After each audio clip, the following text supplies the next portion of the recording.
Okay, hiking Bukit Pelindung. Boleh?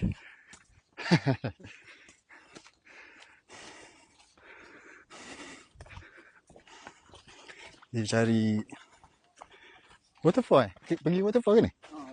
Waterfall. Okay, mantap.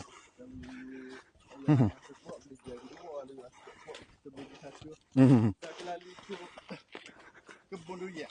Oh, lalu kebun durian. Okay, sekarang kita sampai ke batu yang terakhir. Nak ambil ramai-ramai pun. Gambar apa lagi? Batu yang terakhir sebelum Tutup telefon mana-mana. pergi ke waterfall. Tak ambil ni. Ada lagi 8 kilo lagi. 8 kilo lagi guys. Gila.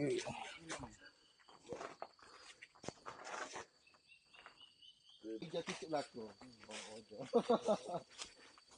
Okay, kita hampir sampai. Pasir-pasir. Okay. Ada bawa pakai. Ni ada air ni dah ni. Ni dah ni. Ya.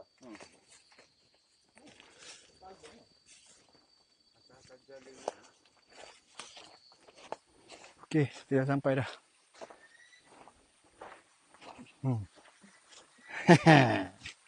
Akhirnya berjaya sampai waterfall. Tu dia.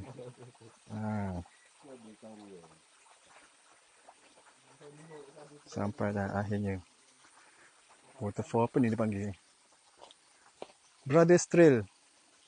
Sister Trail.